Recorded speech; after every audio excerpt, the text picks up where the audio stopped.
Shalom warga kerajaan. Bagaimana seorang ayah yang godly, yang saleh, yang hidup dalam Tuhan bisa berpengaruh begitu luas. Contoh luar biasa adalah seorang murid daripada Paulus bernama Filemon. Cuma satu kitab dan cuma satu pasal. Tapi kita bisa belajar banyak di sini. Kita lihat peranan pada Paulus sebagai bapak rohani yang berpengaruh begitu luas, saudaraku. Saya sendiri tidak punya anak secara jasmani, tapi ukurannya bukan gedung yang saya bangun, pelayanan yang kita dirikan dengan tentu saja yang pekerjaan Roh Kudus, tapi apa yang terjadi pada anak-anak dan ataupun anak rohani kita. Kita lihat di sini Paulus melihat dirinya sebagai hukuman karena Kristus. Dia tidak lihat dirinya sebagai the prisoner of Rome. Dia bilang prisoner because of Christ Jesus.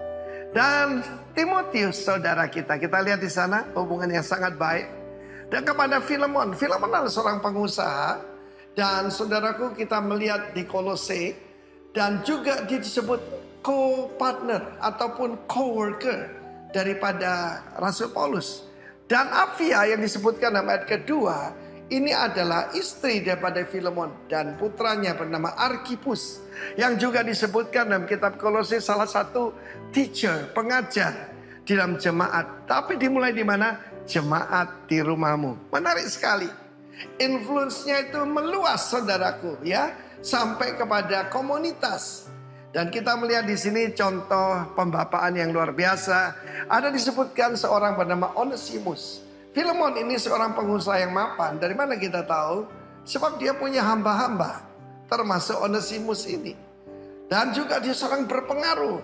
Karena itu saudaraku, bergaulah dengan hamba-hamba Tuhan yang takut akan Tuhan. Firman Allah mengatakan bagaimana untuk bisa berhasil orang-orang mulia di negeri. Merekalah yang aku teladani. Karena itu saudaraku, Filemon bergaul dengan Paulus dan Timotius. Dan akibatnya dimulai daripada his own family. Istrinya Apphia tadi berbuah banyak. Dan juga Archippus menarik sekali namanya. Archippus juga artinya apa saudaraku? The master of the horse.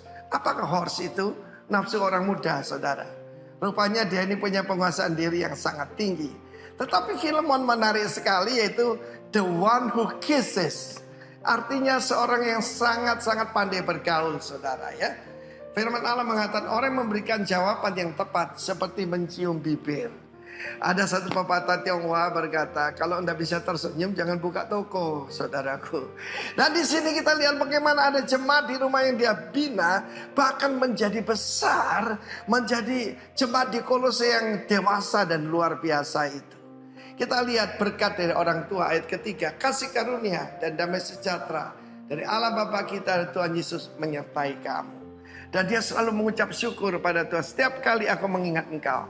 Ada orang-orang tertentu dalam hidup saya, kalau saya ingat mereka, hati saya terangkat dengan ucapan syukur. Dan saya berkata kiranya Tuhan menambahkan dalam kerajaan-Mu orang-orang seperti mereka ini. Dan kita lihat di sini bagaimana Rasul Paulus berkata, kalau Onesimus merugikan engkau, put that into my account. Artinya aku yang akan bayar kerugiannya.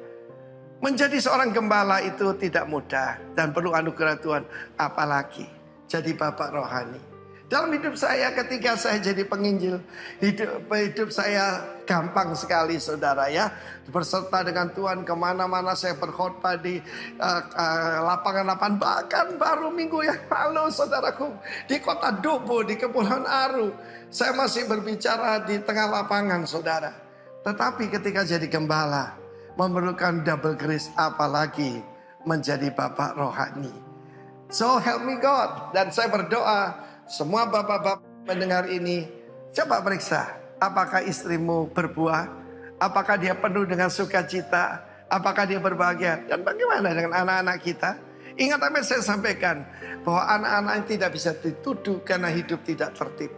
Karena itu saudara meminta anugerah Tuhan, supaya dalam keluargamu ada pengaruh yang mempengaruhi banyak orang dan pengaruh yang baik. God bless you all. Amin. Shalom. Selamat pagi. Supaya saudara menikmati kemenangan dari Tuhan sepanjang minggu ini, boleh megang tangan. Haleluya. Mari kita bangkit berdiri saudara. Kita mau perkatakan firman Tuhan dalam Yesaya 41 ayat 10. Mari sama-sama kita katakan firman ini. Janganlah takut sebab aku menyertai engkau.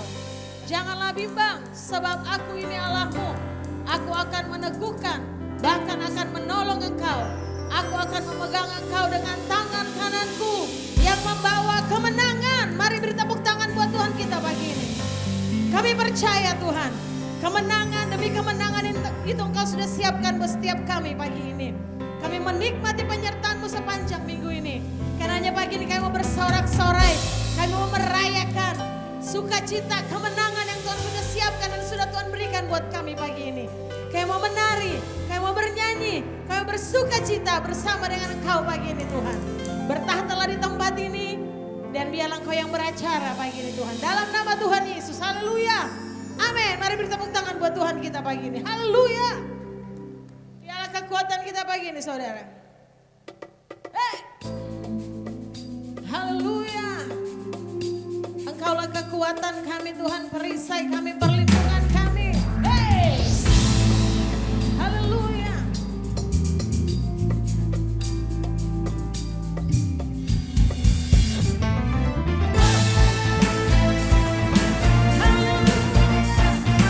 Engkau perisai kekuatan kami.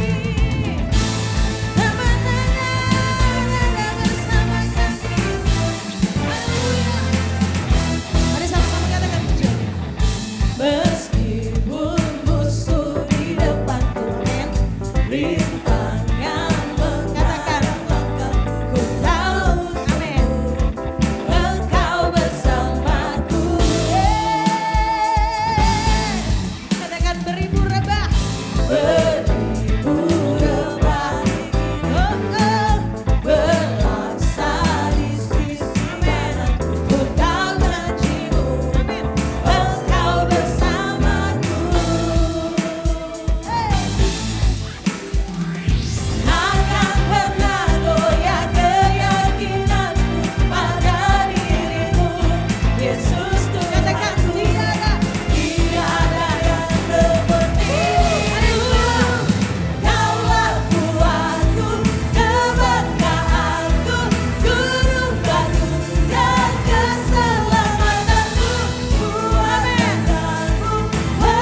Satu yang kami percaya saat kami berjalan bersama dengan Engkau, kami mampu melakukan segala perkara. Kami sanggup menanggung segala perkara. Terima kasih buat kekuatan yang baru Kau berikan buat setiap kami. Terima kasih Tuhan Yesus. Haleluya. Terima kasih. Penyertaan-Mu Tuhan, segalanya bagiku. Hadir-Mu di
Berjalanlah Nyatakan Tuhan, nyatakan Tuhan kemuliaan-Mu dan berjalanlah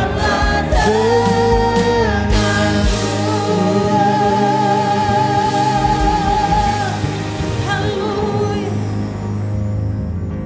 Dengan hati yang bersyukur dan percaya, kami tahu bahwa perjalanan kehidupan kami Tuhan selalu sertai.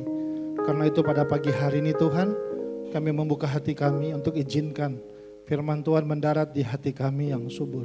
Nyatakan isi hatimu dan jangan tahan kebaikanmu. Sebab kami akan mengetahui kebenaran, dan kebenaran yang kami ketahui akan memerdekakan setiap kehidupan kami. Dan di atasnya kami hidup. Kami janji Tuhan dipermuliakan sampai selama-lamanya. Karena itu berbicaralah di tempat ini, berbicaralah ke dalam setiap kehidupan kami. Kami siap untuk menerimanya. Di dalam nama Tuhan Yesus Kristus kami berdoa dan bersyukur. Bersama-sama kita katakan amin. Silakan duduk Bapak Ibu semuanya. Shalom Bapak Ibu semuanya. Senang sekali saya pada hari ini bisa berjumpa lagi dengan Bapak Ibu. Terima kasih buat semua, ada Pastor Hence dan semua pastor-pastor yang ada di sini. Saya berdoa Tuhan jaga kita punya hidup. Saya berdoa Tuhan pelihara kita punya hidup. Agar dalam setiap perjalanan kita Tuhan pakai setiap kehidupan kita. Karena saya belajar bahwa setiap kita penting buat Tuhan. Enggak ada yang enggak penting. Setiap kita yang di ruangan ini sangat penting buat Tuhan. Karena itu makanya tema bulan ini kita bicara tentang leading as influencer in my church. Atau di dalam komunitas, di dalam gereja kita. Dan izinkan saya berbagi tentang sebuah hal. Saya berdoa dan berharap ini tolong kita punya hidup untuk bisa maksimal dan berjalan dalam setiap rencana Tuhan. Saya memberi judul adalah The Living Stone atau tentang batu yang hidup. Nah, berbicara tentang batu yang hidup, ada sebuah cerita di Alkitab yang dengan cepat saja kita akan mencoba membahasnya bersama-sama. Saya akan membacakan firman Tuhan dari kitab 1 Petrus pasalnya yang kedua, ayatnya yang kelima. Sebab demikianlah firman Tuhan. Dan biarlah kamu juga dipergunakan sebagai batu hidup untuk pembangunan suatu rumah rohani. Bagi suatu imamat kudus untuk mempersembahkan persembahan rohani yang karena Yesus Kristus berkenan kepada Allah. Nah ternyata rumah rohani sangat ditentukan dengan yang namanya batu yang hidup. Cukup menarik ketika saya pertama kali mencoba membaca ayat ini Bapak Ibu semuanya. Karena kita banyak mendengar firman Tuhan mengajarkan bahwa Anda dan saya adalah terang dan garam dunia. Kita adalah kasih, kita adalah saksi-saksi Kristus.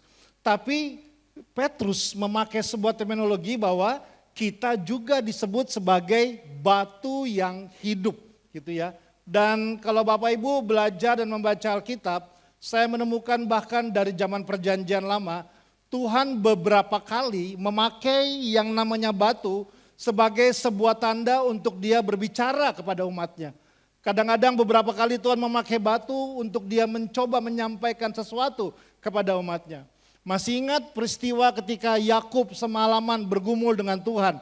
Dan ketika pada pagi harinya di Peniel selesai dia bergumul dengan Tuhan. Baru Yakub berkata bahwa aku mau mendirikan tugu dari batu. Sebagai sebuah peringatan bahwa aku pernah tanda kutip bergumul dengan Tuhan.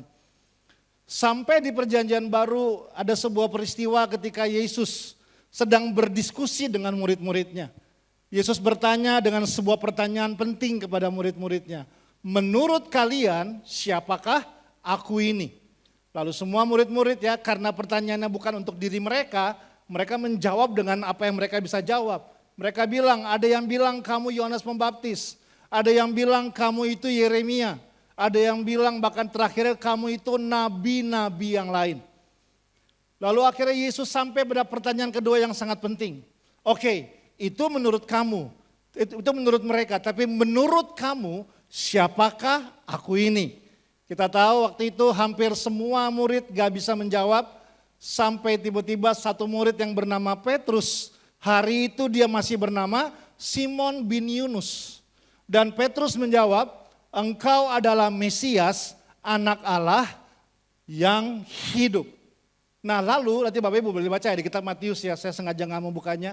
Lalu tiba-tiba Yesus menjawab begini, berbahagialah engkau Simon bin Yunus, karena Bapalah yang menyatakan itu kepadamu. Kenapa? Karena pertama, Yesus kenal banget siapa itu Simon bin Yunus. Oke. Bapak Ibu kalau pernah belajar, kata Simon bin Yunus itu artinya adalah ilalang.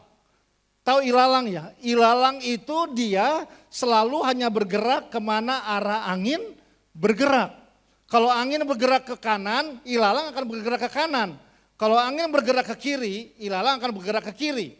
Kalau angin bergerak ke depan, ilalang akan bergerak ke depan. Selalu hanya ikut kemana arah angin aja. Ilalang itu berbicara tentang cuma ikut apa kata orang saja. Kalau orang bilang A, dia ikut A, seperti itu. Kalau orang bilang B, dia ikut B. Makanya Yesus bilang, kamu itu berbahagia karena Petrus bukan kamu yang menyatakan itu, tapi Bapa yang menyatakan itu kepadamu. Sampai tiba-tiba setelah itu, Yesus merubah statementnya kepada Petrus. Dia nggak lagi bilang engkau adalah Simon bin Yunus. Tiba-tiba dia bilang engkau adalah Petrus. Dan di atas Petra, di atas batu karang yang besar ini, aku akan membangun jemaatku. Kata Petrus artinya adalah rock, batu yang kecil. Jadi tiba-tiba hari itu sebuah pewahyuan, perjumpaan dengan Bapa, saya belajar bahwa Bapak Ibu semuanya, sebuah perjumpaan selalu melahirkan sebuah perubahan kehidupan. Untuk itulah kita berjemaat bersama-sama di sini.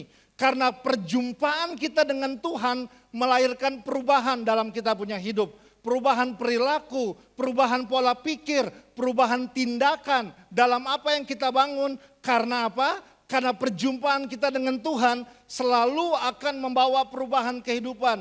Hari itu Petrus terbuka dan dia mulai lihat bahwa perjumpaan dia ketika Bapa mewahyukan kepada dia, dia membuat dia mulai menyadari bahwa saya bukan ilalang, saya adalah Petrus.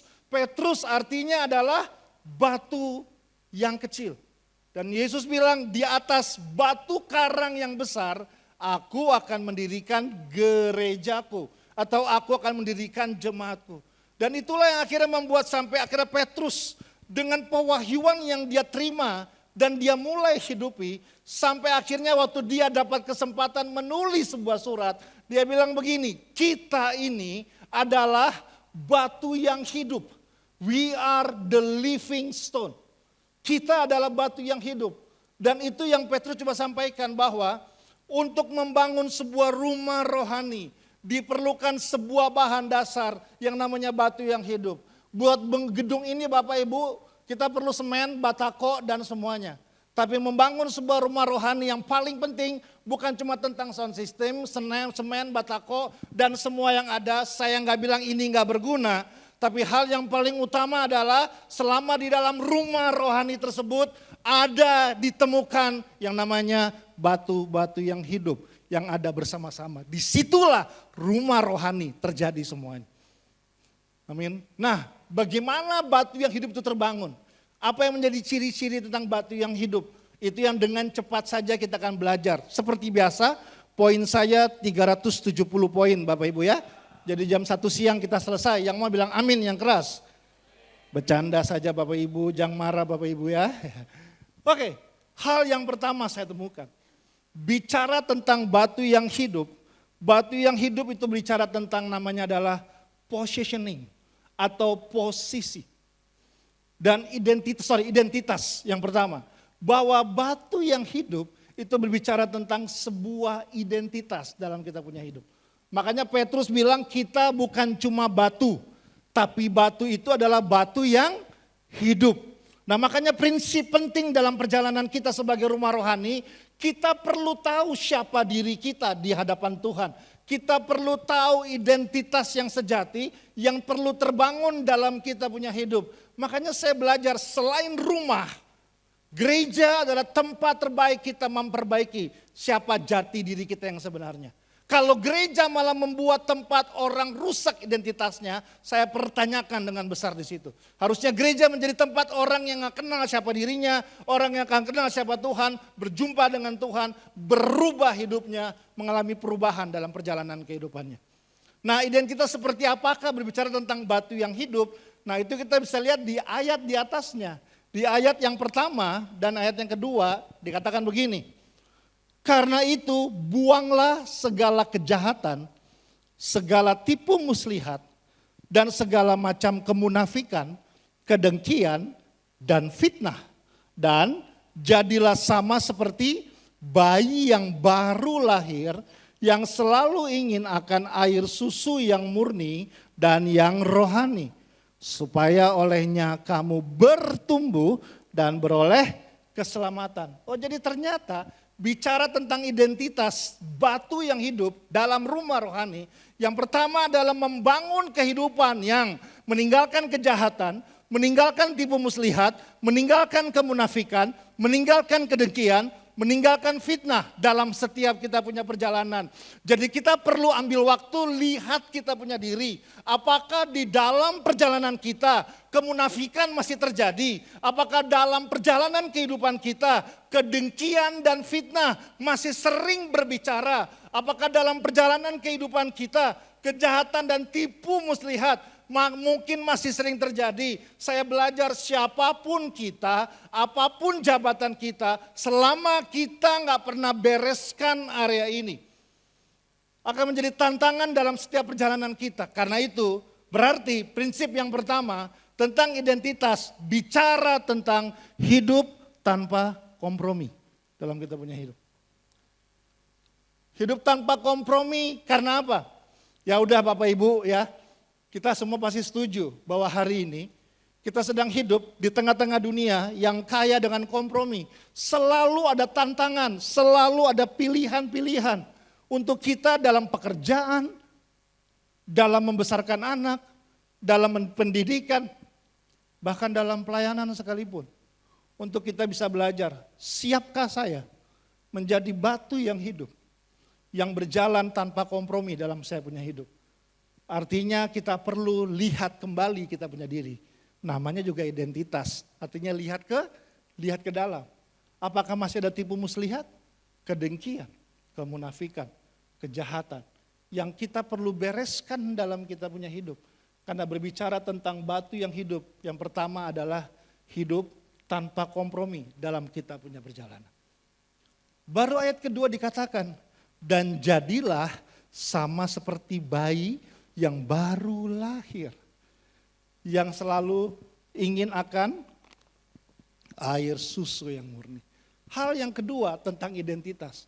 Yang pertama tadi apa? Hidup tanpa kompromi. Sebagai pelayan Tuhan, sebagai seorang suami, sebagai seorang pemilik bisnis, sebagai seorang pengajar, sebagai seorang apapun kita, mahasiswa, siapapun kita, ada tantangan, ada ajakan untuk kita dalam perjalanan ini. Di tengah-tengah keseharian kita, kita menjadi orang-orang yang terus berjuang untuk bisa meninggalkan kompromi dalam kita punya hidup, amin.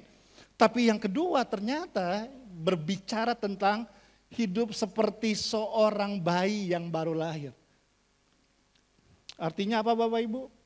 Itu bicara tentang hidup di dalam, ini kata penting karena apa? Ini kata sudah 2 tahun ini menjadi tema pribadi saya. Yaitu namanya ini, ketulusan. Tulus dalam mengerjakan. Orang baik banyak, orang hebat banyak, orang tulus belum tentu Bapak Ibu. Saya menemukan ketulusan menjadi sesuatu yang sangat mahal. Bayi itu masih murni Bapak Ibu ya. Bayi itu gak punya kata tulus, kan ini sederhananya Bapak Ibu ya. Gak ada kepentingan, itu tulus. Bayi waktu lahir dia gak punya kepentingan. Saya gak pernah menemukan seorang bayi ketika baru lahir langsung kasih proposal sama papanya. Ini Pak, saya mau begini sama hidup saya mau ini, saya mau ini, saya mau ini. Enggak. Artinya prinsip penting bahwa kita perlu terbiasa dalam apa yang kita kerjakan. Baik di rumah, baik dalam gereja rohani, baik dalam pelayanan, dalam semua yang kita kerjakan. Apakah ketulusan masih berbicara nggak dalam kita punya hidup? Apakah kita tetap berani nggak melakukan semuanya tanpa sebuah kepentingan di balik semua itu? Karena begitu banyak tawaran, godaan. Bapak Ibu, saya hamba Tuhan, saya tahu persis kok. Ya, kita suka, buat saya ini hal penting karena kita perlu bahas dengan terbuka. Bahwa ketulusan perlu terbangun, terlatih, tertanam dalam kita punya hidup. Agar apapun yang kita kerjakan selalu tanpa sebuah kepentingan yang kita lakukan. Ada orang yang mau tolong orang lain, asal. Ada orang yang mau terima tanggung jawab, asal.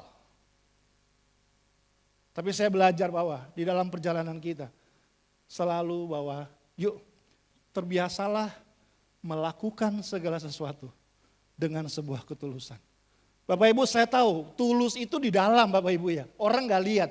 Yang paling tahu cuma dua. Tuhan dan diri sendiri. Orang bisa terlihat baik di luar. Orang bisa terlihat sabar di luar. Orang bisa terlihat suka bekerja di luar. Tapi di balik semua itu.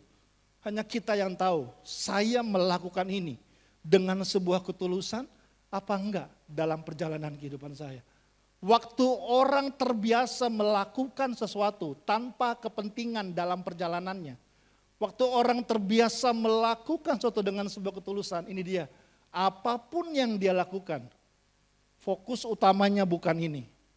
Benefit yang saya bisa terima dari apa yang saya lakukan. Apa untung ruginya kalau saya buat ini dalam hidup saya. Tanpa sadar begitu banyak hal-hal yang sifatnya transaksional Bapak Ibu ya. Saya mau melayani, tapi kalau bisa, ya ini keluarga saya ngomong tapi cuma bercanda Bapak Ibu ya. PK ditambah dong Pak. Ini barang-barang udah naik semua, kos-kosan udah naik, semua udah naik. Kalau bisa kasih fasilitas dong. Gak salah Bapak Ibu. Sebab saya sebagai gembala, saya seorang gembala Bapak Ibu, saya bilang itu gak salah. Tapi is that all? Dalam semua yang kita kerjakan. Saya belajar bahwa orang yang berjalan dalam sebuah ketulusan. Semua yang dia lakukan, ini dia. Mau orang lihat kek, mau orang gak lihat kek, dia tetap akan lakukan. Mau orang hargai, mau orang gak hargai, dia akan tetap kerjakan. Mau orang puji, mau orang gak puji, dia akan tetap lakukan. Mau orang tepuk tangan, mau orang gak tepuk tangan, kapanpun, dimanapun, sendirian kah, rame-rame kah, waktu dia percaya Tuhan yang taruh di hidup saya untuk saya lakukan ini, saya akan tetap mengerjakan ini dalam setiap kehidupan. Kan begitu banyak ya hal seperti ini ya. Pembicaraan-pembicaraan di sini sih nggak ada. Biasanya begitu pembicara bilang ya. Wah si Enci itu ya. Wah udah saya tolongin loh Pak. Ya nggak punya makanan saya beliin makanan Pak. Ya mau ke gereja nggak ada kendaraan saya antar jemput Pak. Mau pinjam duit saya pinjemin duit Pak. Mau dia lagi butuh teman curhat saya dengerin Pak selalu. Dia butuh teman saya selalu hadir buat dia Pak. Dia jelek-jelekin saya ke pemimpin. Dia fitnah saya ke teman-teman saya yang lain. Dia bicara-bicara di belakang saya yang gak baik tentang saya. Oh begitu tuh caranya. Ya sudahlah kalau gitu mulai sekarang stop tolong dia. Oh berarti kita putuskan. Kita tolong orang ini dengan harapan orang tersebut akan melakukan hal yang sama dengan kita. Pertanyaan saya, kalau kita sudah buat semuanya. Tapi dia gak melakukan hal yang sama dalam kita punya hidup. Masih tetapkah kita mau melakukan dalam kita punya hidup? Selamat datang Bapak Ibu semuanya. Dalam dunia ketulusan. Disitulah kita perlu belajar bersama-sama. Pak, saya dimanfaatin Pak. Saya dimanfaatin pemimpin Pak. Saya dimanfaatin bos saya di rumah, di kantor Pak. Hidup saya selalu dimanfaatin Pak, selalu. Saya cuma diperas Pak. Saya dimanfaatin Pak sama bos saya, pemimpin saya, leader saya, dimanapun pekerjaan saya. Selalu saya dimanfaatin terus Pak. Bapak Ibu ini prinsip penting ya. Kalau Anda dimanfaatin, artinya Anda bermanfaat, titik. Karena cuma orang yang bermanfaat bisa dimanfaatin. Kalau Anda dimanfaatin artinya orang lihat ada hal yang baik dari hidup Anda. Mau caranya yang salah itu urusan dia Bapak Ibu. Itu bukan urusan kita. Urusan kita adalah dengan ketulusan kita tetap mengerjakannya. Makanya saya bilang ini hal yang mahal hari-hari ini. Semuanya transaksional. Tapi hari ini kita belajar ya. Kita menjadi ayah yang tulus dalam mengasihi istri dan anak-anak kita. Kita menjadi pemimpin yang tulus dalam memimpin siapapun yang kita mimpin. Kita menjadi seorang pelayan Tuhan yang tulus dalam melayani Tuhan dalam kita punya hidup. Amin. So batu yang hidup itu bicara tentang identitas kita sebagai sebuah rumah rohani. Tapi prinsip yang kedua, batu yang hidup itu bicara tentang positioning, saya sebut dengan nama posisi. Artinya apa? Bicara tentang batu yang hidup adalah bagaimana kita diposisikan Tuhan pada tempat kita masing-masing demi adanya sebuah rumah. Setuju Bapak Ibu ya? Batu boleh hebat. Wah Pak, ini batu Pak. Ini batu titisan dewa matahari Pak. Ini Pak, datangnya batu ini Pak, 1 tetes air kita tunggu 2000 tahun. Ini batu mahal banget Pak, gak ada duanya di dunia ini. Batunya boleh keren, batunya boleh bagus, batunya boleh mahal. Tapi selama batu-batu tersebut gak pernah disusun pada tempatnya, kita gak akan melihat sebuah rumah. Gak akan ada sebuah rumah terjadi. Cuma serakan batu saja yang ada, setuju? Karena itu batu tersebut perlu ditaruh di pada tempatnya yang tepat. Makanya positioning berbicara tentang Tuhan menempatkan Anda dan saya pada posisi-posisi yang tepat. Demi sebuah rumah rohani itu bisa terbangun dalam kita punya perjalanan. Makanya bicara tentang posisi, bicara tentang keberfungsian. Artinya setiap kita perlu berfungsi bersama-sama. Amin Bapak Ibu semuanya. Ya, itulah rumah rohani di mana di dalamnya ada batu-batu yang hidup yang rapih tersusun sehingga setiap batu bisa berfungsi dengan yang baik, batu berfungsi dengan yang benar. Keberfungsian itu sangat penting. Kalau enggak ini akan terjadi Bapak Ibu. Saya kasih contoh begini ya. Semoga saya bisa pulang aman setelah ini Bapak Ibu ya. Jangan marah Bapak Ibu ya. Oke. Misalnya saya punya sebidang tanah yang cukup luas lah. Nah saya rencana pengen bangun rumah di tanah saya. Nah saya kenal seorang sahabat namanya Bapak Peter. Nah Bapak Peter ini ya luar biasa. Tampan, cinta Tuhan, jago main keyboard. Salah contoh nih kayaknya gitu ya. Tapi ternyata saya baru tahu dia adalah seorang arsitek handal. Wah arsiteknya dia jago banget, pinter banget, otaknya encer banget. Saking encernya kalau jalan bunyi kruyuk kruyuk kruyuk gitu ya. Gitu. Encer banget. Nah saya bilang, Peter siap Kak? Nah begini, saya punya tanah, saya mau kok bangun rumah di saya punya tanah. Bisa kah? Siap Kak, bisa. Oke, berapa lama jadi? Dia hitung-hitung, kira-kira 3 bulan Kak. Rumah jadi, siap, oke ya, saya kasih tanah ini sama kamu, kamu bangun rumah, 3 bulan lagi saya kembali ke sini, siap Kak. Saya pergi, 3 bulan lagi saya datang, lalu di tanah saya ini yang saya temukan. Saya lihat di sebelah sini, tumpukan balok-balok kayu tersusun rapi. Triplek semua kayu-kayu semua tersusun rapi. Gipsum semuanya rapi tersusun. Segala paku payung, paku bumi, paku jagat, semua paku-pakuan semua tersusun rapi. Sak-sak semennya semua batako, bata rapi tersusun semuanya. Tapi saya nggak lihat rumah saya. Artinya apa? Peter berhasil ngumpulin semua bahan. Kata ini muncul, gather. Dia berhasil menggather semua yang dibutuhkan. Tapi dia tidak build. Dia tidak membangun rumah yang ada. Itu barang boleh mahal, ya. Itu batu-batu semua boleh bagus. Itu bahan-bahan bisa bagus. Tapi selama nggak ada proses membangun, rumah itu nggak akan terlihat. Karena saya harus ngomong, ini yang terjadi kadang. Gereja berhasil mengumpulkan tapi gagal membangun. Kita nggak kekurangan bahan-bahan yang hebat Bapak Ibu. Saya percaya di dalam gereja ada sumber orang-orang yang hebat, terpelajar, pinter, diberkati. Kita nggak kekurangan orang-orang hebat. Cuma masalah terbesar adalah kadang-kadang kita berhasil dari cuma kata gather. Tahu kata gather ya? Itu dari kata gathering. Nah, suka kita sama yang gather begitu. Tapi kita belajar bahwa hari ini menjadi sebuah rumah gak bisa berhenti di titik mengumpulkan saja. Tapi kita perlu membangun agar menjadi sebuah rumah. Amin. Itu yang kita perlu bangun bersama-sama. Kita gak bisa di titik hanya bisa mengumpulkan saja dalam kita punya perjalanan. Nah ini proses yang kita perlu kerjakan bersama-sama. Makanya dalam kitab Efesus pasal yang kedua ayat 19 dikatakan begini.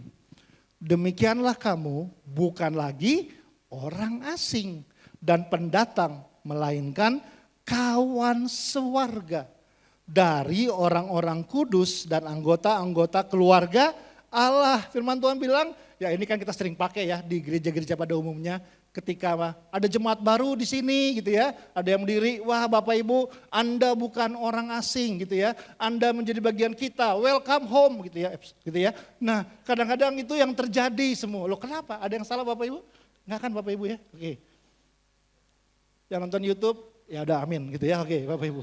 Nah tapi bilang kita ini adalah kawan sewarga yang dibangun di atas dasar para rasul dan para nabi, dengan Kristus Yesus sebagai cornerstone, batu penjuru. Ya, di dalam dia tumbuh. Nah, ini kan buat saya cukup aneh ya, kok bangunan bisa tumbuh?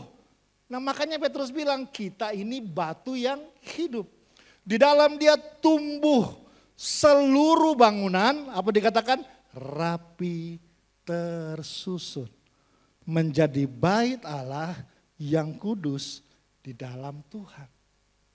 Nah jadi ternyata positioning berbicara tentang bagaimana kita diproses sebagai sebuah batu yang ditempatkan di pada tempat-tempat yang tepat. Kadang kalau saya lihat tukang bangunannya gitu ya, kalau lagi taruh batu, kadang kalau batunya kebesaran harus dikikis gitu ya, harus dipotong agar fit, agar pas pada tempatnya.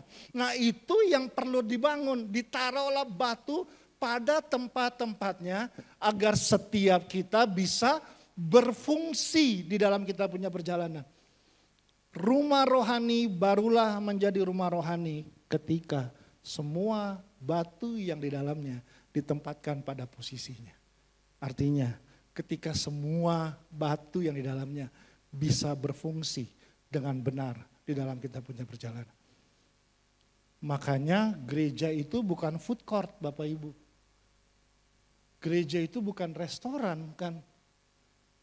Kalau kita datang ke food court, kita pilih menu apa yang kita mau makan. Hari ini panas, saya mau makan yang dingin-dingin aja kayaknya seru deh. Enggak, gereja bukan food court Bapak Ibu. Kita bukan hari ini kita datang, wah betul lihat, nah ini pendetanya lucu nih kayaknya nih. Nah boleh nih, yuk kita datang ya besoknya semuanya. Lalu atau kita mau cari menu yang lain. Wah, nah kalau yang ini nih biasanya pendetanya ini cuma 20 menit khotbahnya nih. Wah aman kita nih langsung nih, yuk ini aja nih gitu ya. Atau mungkin menu yang lain. Kalau yang ini nih kita udah tahu nih. Dari mulai sampai selesai.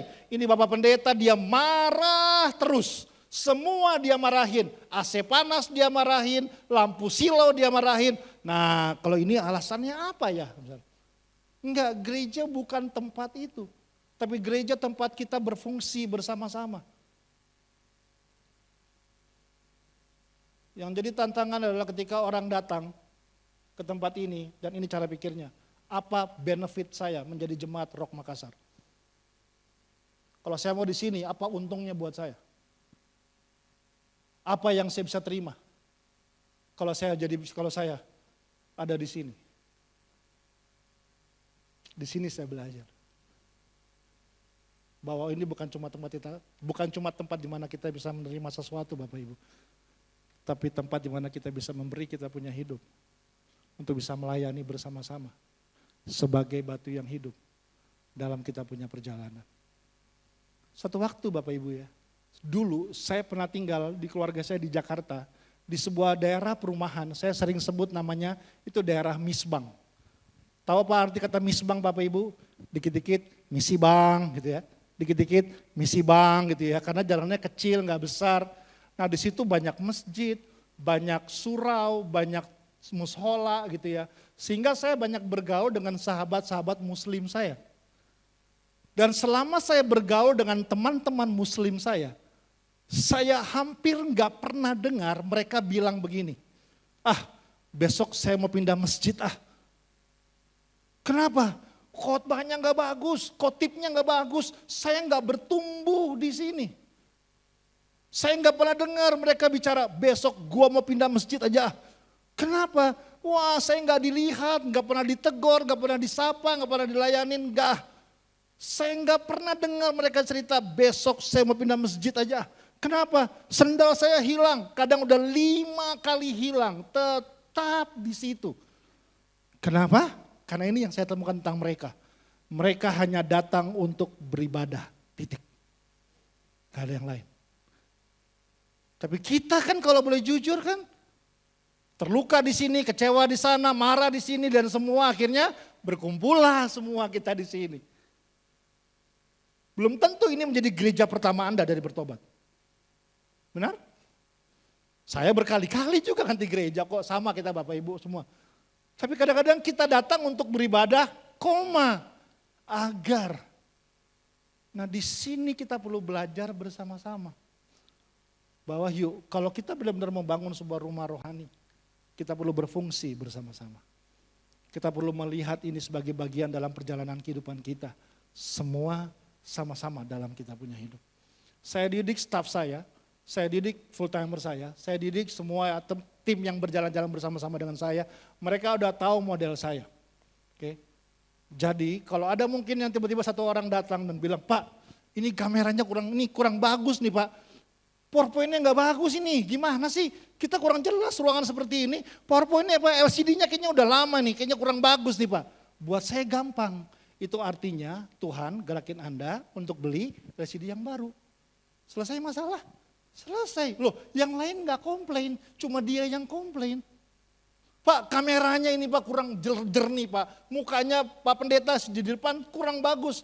Simpel. Artinya Tuhan gerakan Anda untuk beliin kamera yang baru. Udah. Ini Asyar Pak, kurang senyum Pepsodent Pak di belakang Pak. Waduh, cemberut semua gini.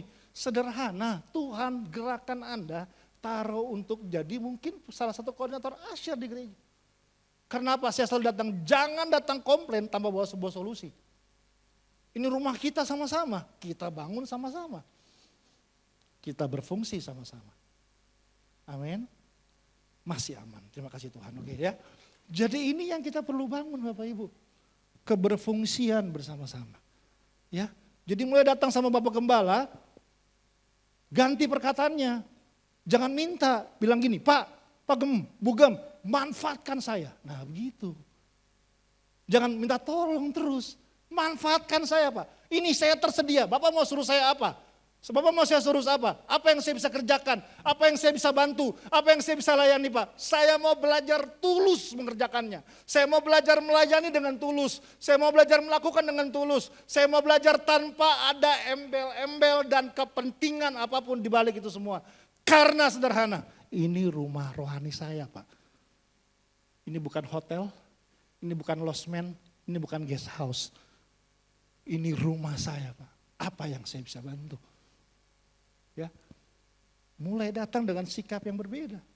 Manfaatkan saya agar saya bisa bermanfaat dalam hidup ini. Amin. Amin. Jadi prinsip yang pertama, batu yang hidup bicara tentang identitas. Hidup tanpa kompromi, tinggalkan kejahatan, kemunafikan, ya, tipu muslihat. Baru yang kedua tadi, hidup di dalam ketulusan dalam mengerjakan. Orang mau hargai ke, orang gak hargai ke, itu bukan hal yang penting lagi untuk kita bisa kerjakan. Kita kerjakan tanpa ada kepentingan, saya mau melakukan. Saya datang sama hidupmu, tujuan saya nggak mau buat kamu repot, tapi repotkanlah saya. Nah itu dia.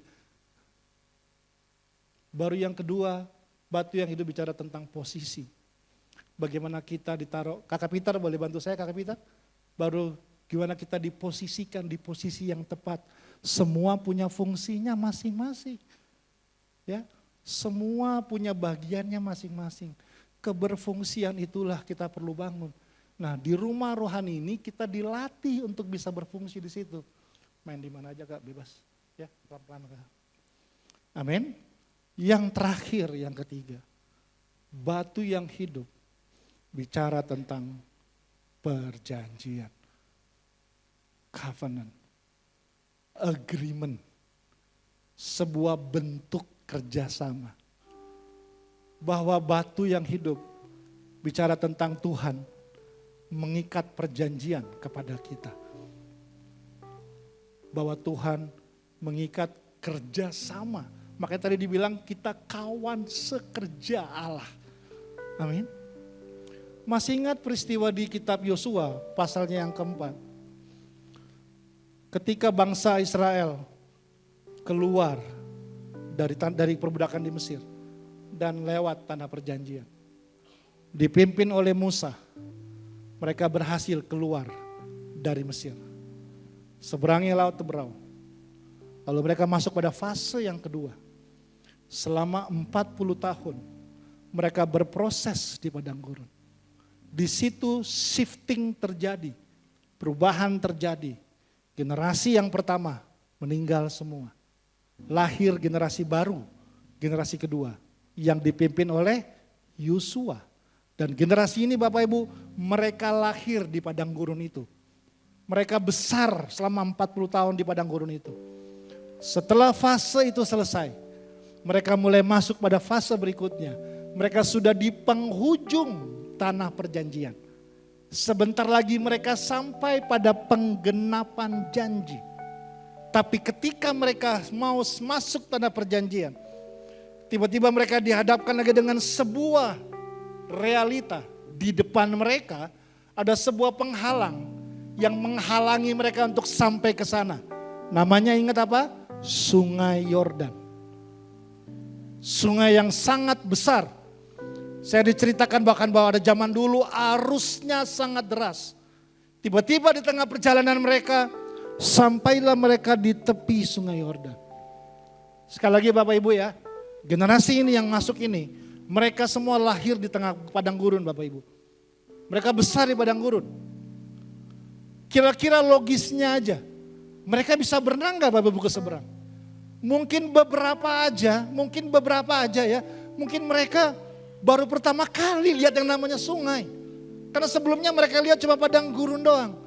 Selama bertahun-tahun mereka cuma dengar cerita. Setiap malam sebelum tidur orang tua mereka bercerita. Nah dulu Tuhan selamatkan papa dan mama Bayangkan Tuhan lewat Musa angkat tongkat langsung laut terbelah Kami semua jalan di tengah laut yang kering. Itu cerita orang tua kepada anak-anaknya. Kalau saya jadi Yosua, mungkin pertanyaan saya pertama ini. Papa, saya mau tanya apa? Apa itu laut Pak? Karena mereka gak pernah lihat laut. Dan tiba-tiba hari itu sampailah mereka di tengah-tengah itu. Nah, di titik itu opsinya ada dua Bapak Ibu. Pilihan pertama adalah ya tinggal aja di situ. Karena ada sungai. Bapak Ibu kalau lihat di sejarah Israel dan di daerah-daerah, selalu di daerah di pinggir-pinggir sungai, di pinggir danau itu tempat dibangun desa-desa. Kenapa? Karena ada air itu sumber kehidupan. Mereka bisa bilang, Yosua, ini udah enak Yosua. Ini udah nyaman, udah di sini aja. Kita nggak usah ke seberang lagi lah. Karena mereka nggak tahu cara menghadapinya. Kalau perang, wah mereka jagonya Bapak Ibu. Sebelumnya musuh-musuh hancur, kalah sama mereka. Tapi urusan seberang air, wah ini baru pertama kali kita lewati nih. Gimana caranya kita nggak tahu untuk sampai ke sana. Mereka bisa bilang Yosua tinggal di sini saja sudah.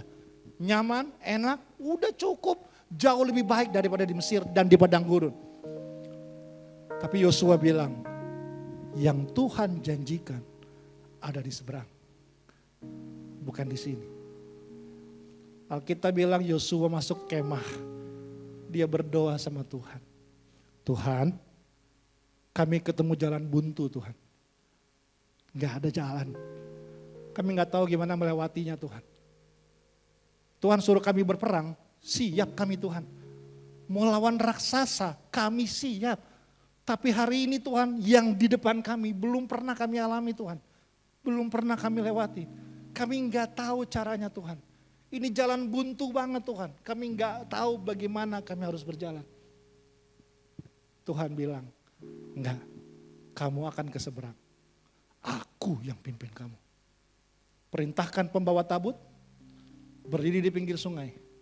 Injakkan kaki mereka di pinggir sungai. Lalu Yosua memerintahkan para pemimpin tabut, menginjakkan kakinya di pinggir sungai. Lalu ini yang Tuhan buat.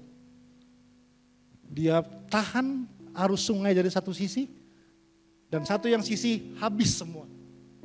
Tiba-tiba di depan mereka ada tanah yang kering. Mereka berjalan di tengah-tengah di tanah yang kering.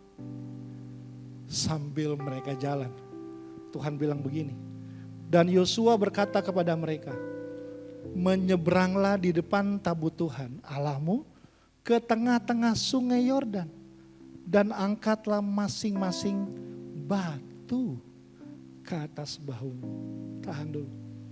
Ini mereka berjalan di tengah kemustahilan Bapak Ibu. Ketika mereka lewat, mereka lihat tanah yang kering. Ini yang mereka pikir. Tidak mungkin satu manusia hebat yang bisa buat jalan seperti ini. Cuma Tuhan yang bisa buat jalan seperti ini.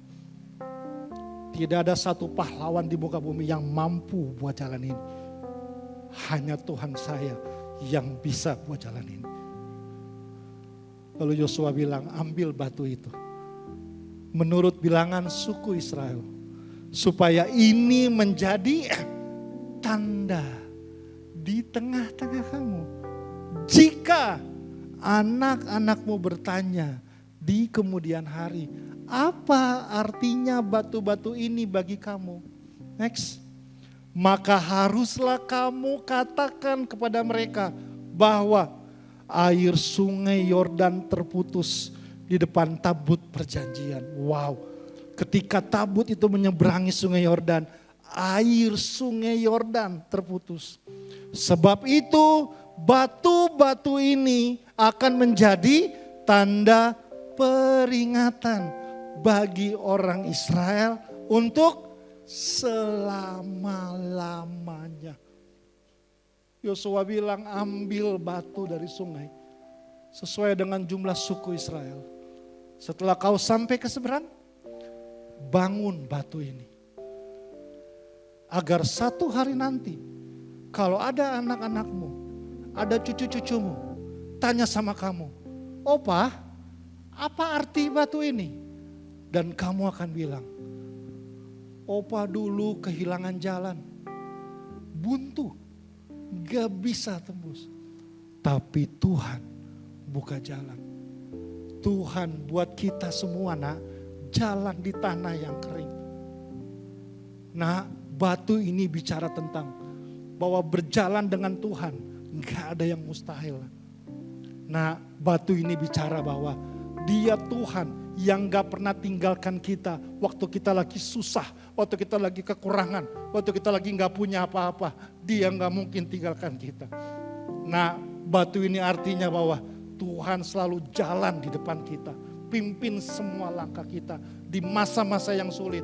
Tuhan ada bersama kita. Batu ini artinya adalah kamu gak akan sendirian. Kamu selalu bersama Tuhan. Kamu dikasihi oleh Tuhan.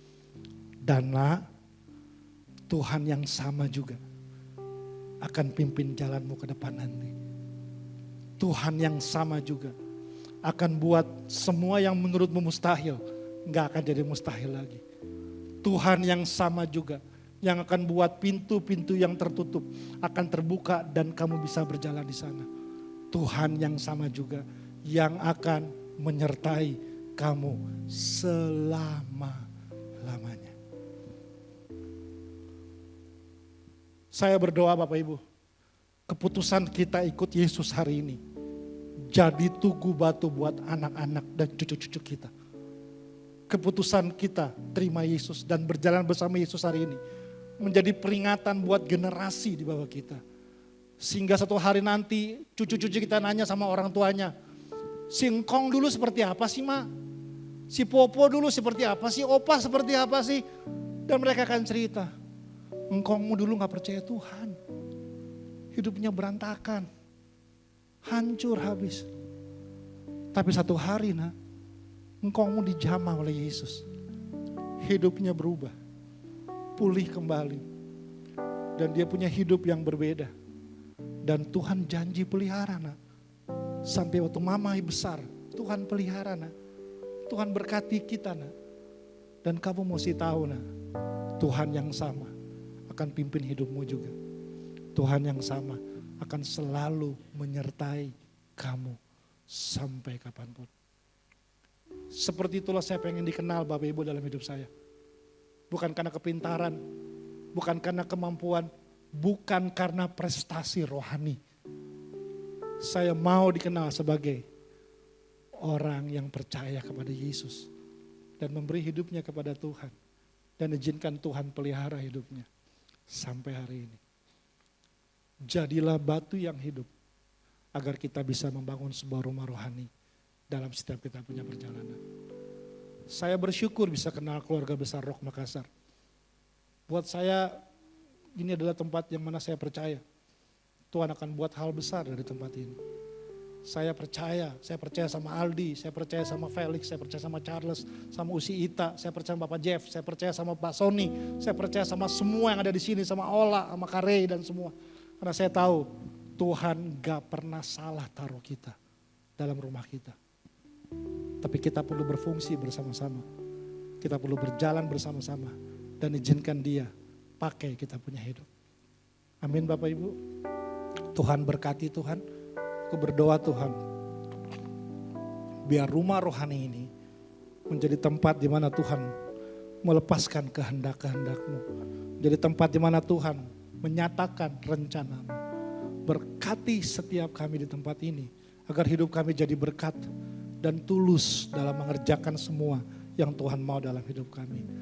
Aku berdoa tidak ada rencana Tuhan yang gagal dalam hidup mereka. Semua jadi seperti yang Tuhan mau. Diberkatilah suami istri, diberkatilah orang tua dengan anak-anak, diberkatilah seluruh hidup mereka agar hidup mereka jadi berkat dimanapun mereka berada. Kami bersyukur, kami taruh harapan masa depan kami kepada Tuhan yang berjalan bersama kami selama-lamanya. Kami bersyukur Tuhan, di dalam nama Tuhan Yesus kami menaikkan doa kami. Haleluya, bersama-sama kita berkata, amin. Tuhan memberkati Bapak Ibu semua. Shalom, selamat hari Minggu Bapak Ibu saudara dalam Tuhan Yesus. Dan kami berterima kasih atas pelayanan Pastor Benny Patinasar ini, atas firman yang sangat menguatkan kami, sangat memberkati kami. Dan kita akan memberikan persembahan bagi Bapak Ibu yang ingin menabur, dapat mengambil amplop yang tersedia di pintu masuk dan bisa juga transfer melalui Bank BCA maupun melalui QRIS. Dan kita akan satukan hati kita satu dalam doa.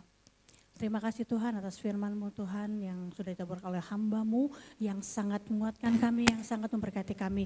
Biarlah firman-Mu boleh tertanam, berakar, bertumbuh dan berbuah lebat dan dapat dinikmati orang. Agar orang-orang boleh melihat Tuhan ada Kristus di dalam kami dan kami hidup di dalam Yesus Kristus. Dan memberkati Tuhan Pastor Benny Patinasarani, memberkati pekerjaannya, pelayanannya Tuhan, keluarganya Tuhan. Dimanapun beliau melayani, banyak jiwa-jiwa dimenangkan untuk hormat, kemuliaan bagi nama-Mu. Dan kami akan memberikan persembahan Tuhan. Sebelum itu, kuduskan persembahan kami agar kami boleh pakai untuk pelebaran kerajaan-Mu. Kami yang memberi Tuhan, berkati kami berlipat kali ganda sesuai janji firman-Mu. Bahkan yang sudah setia memberikan perpuluhan, dana-dana diakonia, dana-dana misi Tuhan, memberkati Tuhan, berlipat kali ganda. Dalam nama Yesus kami mengucap syukur. Haleluya. Amin. Amin. Puji nama Tuhan. Saya percaya kita diberkati bagi saudara. Amin. Mari kita bangkit berdiri. Kita akan ibadah kita pagi ini. Yesus. Jadikan aku indah yang kau pandang mulia, seturut karyamu di dalam hidupku. Ajarku berharap hanya kepadamu, taat dan setia kepadamu. Tuhan, jadikan aku indah yang kau pandang mulia, seturut karyamu di dalam hidupku. Ajarku berharap hanya kepadamu. Amin. Taat dan setia kepadamu, Tuhan. Segera bagi katakan, jadikan kami, jadikan aku indah yang kau pandang mulia, seturut karyamu di dalam hidupku. Ajarku berharap hanya kepadamu, taat dan setia kepadamu, Tuhan. Taat dan setia, taat dan setia, taat dan setia, taat dan setia kepadamu,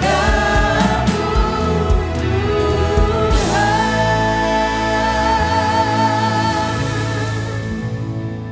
Terima kasih Bapa, terima kasih Tuhan. Di akhir ibadah kami percaya ibadah kami naik seperti dupa yang berbau harum, yang menyenangkan hatimu.